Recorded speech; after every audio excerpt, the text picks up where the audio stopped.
The planet Earth. It's a scientific fact that roughly 29% of the Earth's surface is made up of land. The other 71%, of course, is made up of Star Wars. The most recent entry in that landfill of Star Wars media was Ahsoka, created by modern Star Wars architect/cowboy hat enthusiast Dave Filoni. Filoni first introduced audiences to Ahsoka Tano in the animated series The Clone Wars, which originally ran from 2008 to 2014 on Cartoon Network and later Netflix. When Disney bought Star Wars, the House of Mouse decreed that all prior Star Wars media outside of the 6 films was no longer canon, i.e., no longer considered a part of the main continuity and narrative. Thus, The Clone Wars was to be canceled to make way for Disney's new empire. All droid units must shut down immediately.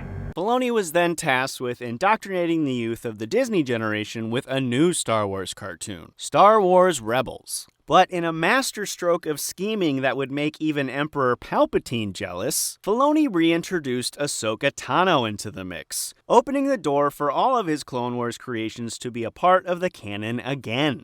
Honestly, I'm incredibly impressed by this stealthy bit of retconning, not to mention maintaining job security. And after the sequel trilogy imploded, Disney made Filoni's works the backbone of their Star Wars projects, which included a proper final season to The Clone Wars. And I still stand by my statement that the finale of The Clone Wars is the best Star Wars anything produced in the past decade. Which brings us back to the present day with the Ahsoka series. So how was it? Well, if the bar for amazing television is seeing your favorite cartoon characters rendered in live action, then Ahsoka was an absolute masterpiece. But if you're delusional like me and still think a series should have a story, character arcs, and stakes, Ahsoka was fine?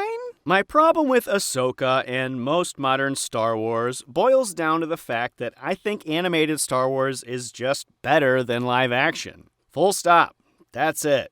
Honestly, I prefer most animated adaptations these days, he said at the age of 35. While filming real actors entirely on green screen is the house that George Lucas built, I actually find a fully animated environment more authentic. Everything in the frame is of the same medium. There's no distraction between what's real and what's not. The direction feels more focused and intentional, like a well-choreographed series of panels in a comic book.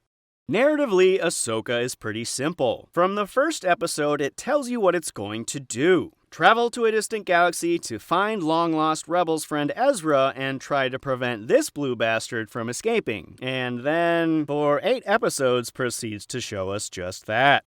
It's like those scenes in movies where they detail how the plan is supposed to go, but then something goes wrong and the plan goes very differently. Except minus that last part, which is the interesting part. And of course, plenty of fan service in between. Compare that to a mere 2-episode arc of the Clone Wars spin-off The Bad Batch, where Filoni and co. tell a story about the civil rights struggle of the now defunct Clone Army. The whole series is building this analogy about abandoning our veterans after their service, and it's just so much more powerful than seeing Anakin and Ahsoka talking about live or die or whatever. So, Anakin. Besides making millions of fans cry their weird little tears of joy, what did those Ahsoka-Anakin sequences actually accomplish? A dramatic reunion of Ahsoka and Anakin? Well, Rebels did that and did it better. A thematic resolution of Ahsoka choosing not to follow in the footsteps of the Jedi? Well, the Clone Wars did that too. So let's get this straight. Ahsoka, died, went to the afterlife, got Christmas Carol mansplained by this piece of lumber, came back to life to learn what? That it's okay to wear white after Labor Day? Sure, fine, whatever. The real point of the Anakin-Ahsoka scenes and much of Filoni's recent work is simply bringing these characters into live action.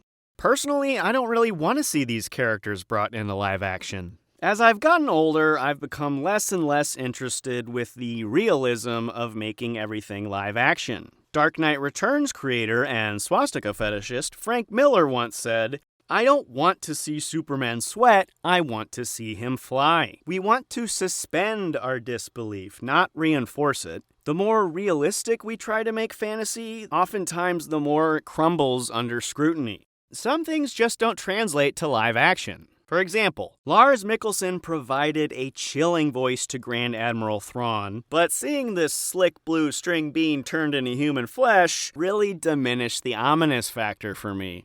To simplify, I look at it this way. With the prequels, George Lucas more or less turned Star Wars into cartoons. Dave Filoni took that even further by making Star Wars a literal cartoon. But by bringing that cartoon back into live action, it feels like Filoni loses something in the process. Like taking a wall apart brick by brick and attempting to rebuild it in the exact same fashion. It seems that for many fans, success in Star Wars is merely measured by cameos and familiar faces. Sorry, that's not enough for me. You need to do more than just show up. Despite what your parents told you, perfect attendance doesn't really amount to a whole lot in the end. You need to put in the work. Ahsoka doesn't put in the work. It just coasts on nostalgia for a cartoon from 5 years ago. Hitting you in the feels is not a substitute for actual narrative. The much memed line of dialogue, I miss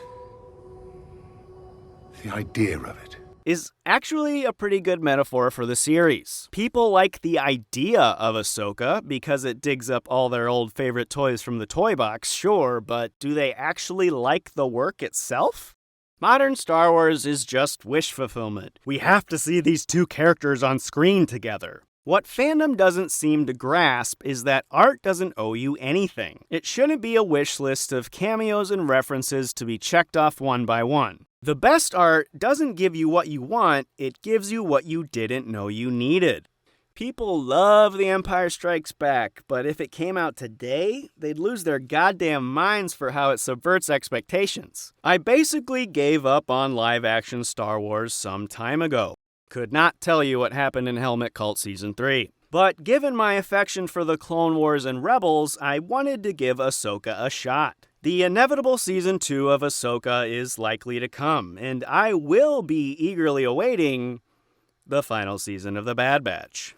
Hey, I like the Cowboy Man just as much as you do, but I think his true talent lies in animation, not live action.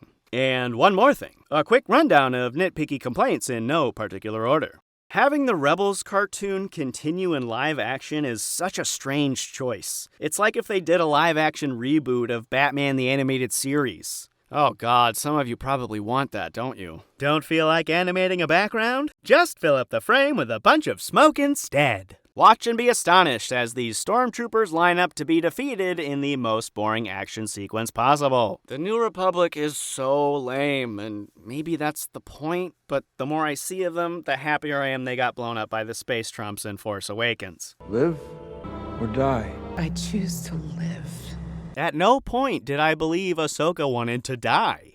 Sabine is training to be a Jedi, cause everyone's gotta be a Jedi, I guess. But this is a character who used to fly around in a motherfucking jetpack. Who gives up a motherfucking jetpack? I'll tell you who. No one. No one gives up a motherfucking jetpack. Oh man, I want a jetpack!